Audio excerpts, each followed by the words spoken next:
আসসালামু আলাইকুম ভিউয়ার, সবাই কেমন আছেন? আশা করি যে যেখানে আছেন সুস্থ আছেন, ভালো আছেন, নিরাপদে আছেন। আজকে দুটি রান্না শেয়ার করব। আশা করি আপনাদের কাছে অনেক বেশি ভালো লাগবে। ভালো লাগলে ভিডিও শুরুতে একটা লাইক দিয়ে ভিডিওটা কন্টিনিউ করবেন, আর নতুন হয়ে থাকলে চ্যানেলটা সাবস্ক্রাইব করবেন। তো আজকে কি রান্না করব? বাইরে প্রচুর বৃষ্টি হচ্ছে। এটা বৃষ্টির সময়ের ভিডিও, আমি এতদিন আপলোড দিতে পারিনি, তো সময়ের অভাবে ভয়েস দিতে পারিনি, এখন আপলোড দিচ্ছি। বৃষ্টির মধ্যে একটু গরুর মাংস রান্না করব ভাবছি, কারণ এত গরমে খাওয়া যায় না গরুর মাংস। তো ভাবলাম আজকে একটু গরুর মাংস রান্না করি। তো গরুর মাংসটা রান্না করার জন্য এখানে আমি প্রথমে একটা প্যান বসিয়ে দিয়েছি, আর সেটাতে আমি দিয়েছি সরিষার তেল, তারপরে দিয়েছি এলাচ, দারচিনি, লবঙ্গ আর তেজপাতা দিয়ে সুন্দর করে নেড়েচেড়ে একটা ফ্লেভার এনে তারপরে দিয়েছি পেঁয়াজ কুচি। পেঁয়াজ কুচিটা দিয়ে দিলাম পরিমাণ মতো লবণ। লবণটা দিয়ে একটু নেড়ে চেড়ে সুন্দর করে পেঁয়াজটাকে লাল করে নিয়ে এখানে দিয়ে দিচ্ছি বাদাম বাটা। আজকে আমি বাদাম বাটা দিয়ে গরুর মাংসটা করব, অনেক বেশি মজা হয়। বাদাম বাটা, আদা বাটা, রসুন বাটা মানে রসুন পেস্ট, আর কাঁচা জিরা পেস্ট, সব কিছু আমি দিয়ে সুন্দর করে একটু নেড়ে চেড়ে মশলাটাকে পেঁয়াজের সাথে খুব সুন্দর করে মিশিয়ে নিব। এখন আমি দিয়ে দিচ্ছি জিরা সরি মরিচের গুঁড়ো।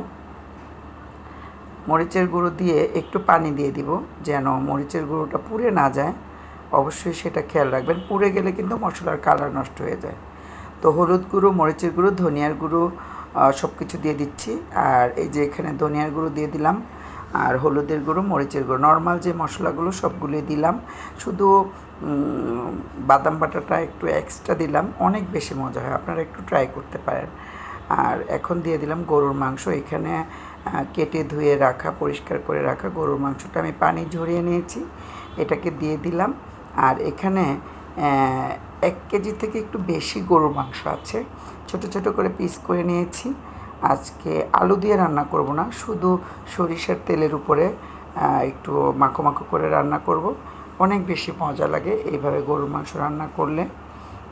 তো গরুর মাংসটা সুন্দর করে কষিয়ে নিচ্ছি। আপনারা দেখতে পাচ্ছেন একটু ঢেকে রান্না করতে হবে, আর একটু সময় নিয়ে রান্না করতে, অল্প আছে সুন্দর করে আমি ঢেকে ঢেকে রান্না করছি।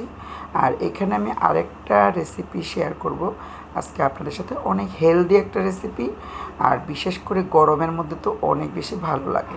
তো দেখেন আমি কি রেসিপিটা করব। রেসিপিটা করার জন্য প্রথমে আমি দিয়েছি পেঁয়াজ কুচি, দুটো কাঁচামরিচ কেটে দিয়েছি, দিয়ে একটু প্রথমে সরিষার তেল, পেঁয়াজ কুচি সব কিছু দিয়েছি। এখানে দেখেন বাইরে প্রচুর বৃষ্টি, অনেক ঝড় বৃষ্টি হচ্ছে, আর আমি এখানে রান্না করছি। তো দুটো কাঁচামরিচ দিয়ে পেঁয়াজ কুচি দিয়ে সরিষার তেলে খুব সুন্দর করে একটু ভেজে নিচ্ছি। দিয়ে দিলাম স্বাদ মতো লবণ। লবণটা দিয়ে আমি পেঁয়াজটাকে একটু সামান্য লাল করে নিচ্ছি রান্নাটা করার জন্য। আমি যে কোনো ঝোলের তরকারিতে একটু পেঁয়াজ, তেল একটু কম ব্যবহার করি, কারণ এটাতে কম দিলেও কিন্তু টেস্টটা কমে যায় না। এখন আমি দিয়ে দিলাম হলুদের গুঁড়ো। হলুদের গুঁড়োটা দিয়ে একটু ধনিয়ার গুঁড়ো আর মরিচের গুঁড়ো দিব, এবং দিয়ে দিলাম পানি। পানিটা দিয়ে মশলাটা খুব সুন্দর করে কষিয়ে নিব। মশলাটা যখন সুন্দর করে কষানো হয়ে যাবে, তেলের উপরে উঠে যাবে, এখানে পেঁপেটাকে আমি খুব সুন্দর করে একটু বড় বড় করে একটু লম্বা করে কেটে নিয়েছি। এখানে একটা পেঁপের অর্ধেক পেঁপে নিয়েছি। তো এই পেঁপে দিয়ে আজকে শিং মাছ দিয়ে রান্না করছি। কে কে এটা পছন্দ করেন আমাকে জানাবেন, অনেক হেলদি একটা রেসিপি।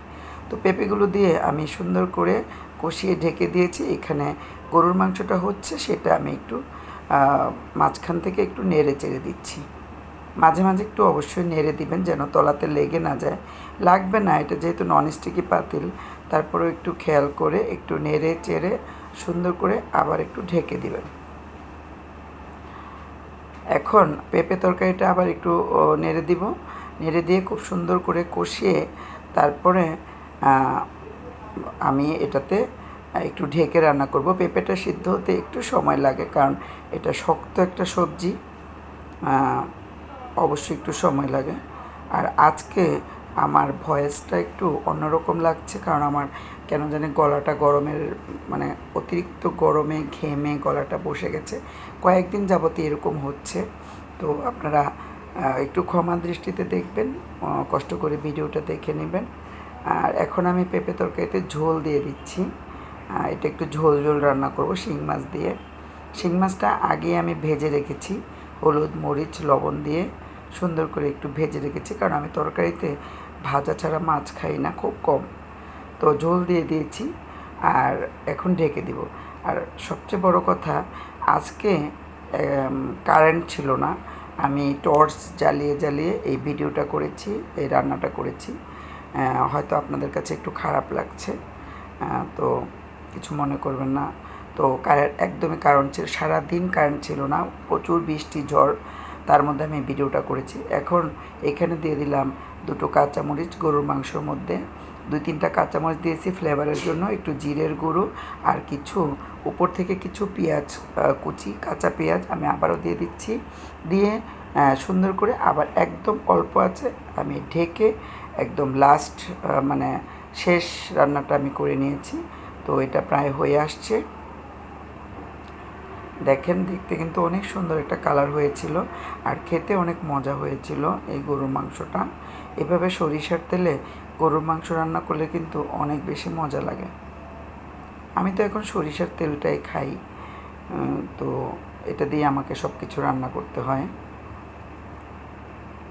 আপনার ভাইয়ের জন্য আমাকে কতদিন অলিভ অয়েল খেতে হয়েছিল, এখন একটু অলিভ অয়েলটা অ্যাভয়েড করছি, আবার একটু সরিষার তেল খাচ্ছি। তো পেঁপে তরকারিটাও ফুটে উঠেছে, আমি সবসময় ফুটে ওঠার পরে মাছগুলো দিয়ে দিই। তো এখন আমি ভাজা শিং মাছগুলো আমি দিয়ে দিব। এখনও যারা আমার ভিডিওতে একটা লাইক দেননি, কষ্ট করে প্লিজ একটা লাইক দিয়ে দিবেন, আর নতুন হয়তো একটা চ্যানেলটা অবশ্যই সাবস্ক্রাইব করবেন। সবগুলো মাছ, ভাজা মাছ এখানে দিয়ে দিলাম, দিয়ে সুন্দর করে একটু নেড়ে চেড়ে আবারও একটু এটাকে ঢেকে রান্না করব। আর সবাই ফুল ওয়াচ করবেন ভিডিওটা, সবাইকে অনুরোধ করছি আমার সাথেই থাকবেন। যারা আমাকে সাপোর্ট করেন সবসময় তাদেরকে অসংখ্য অসংখ্য ধন্যবাদ, মন থেকে অনেক অনেক ভালোবাসা। তো এই যে এই তরকারিটাও হয়ে গেছে, খুব সুন্দর, খুব মজা লেগেছিল শিং মাছ দিয়ে পেঁপে তরকারি। এটা বিশেষ করে আপনার ভাইয়ের জন্য আমি করি, কারণ উনি একটু অসুস্থ, ওনার জন্য আমার এইসব জিনিস পেঁপে, চাল কুমড়া, লাউ এসব রান্না একটু বেশি করতে হয়, করলা ভাজি। এটাও হয়ে গেছে, এখন আমি নামিয়ে আপনাদেরকে ফাইনাল লুকটা দেখিয়ে দিচ্ছি। এই যে গরুর মাংসটা হয়ে গেছে রান্না, আর পাশেই এই যে দেখেন শিং মাছ দিয়ে পেঁপে দিয়ে, একটু পেঁপেটা বড় বড় করে কাটলে অনেক বেশি ভালো লাগে দেখতে এবং খেতেও। তো আজকে এই পর্যন্তই, সবাই ভালো থাকবেন, সুস্থ থাকবেন, নিরাপদে থাকবেন। আল্লাহ হাফেজ সবাইকে, আসসালামু আলাইকুম।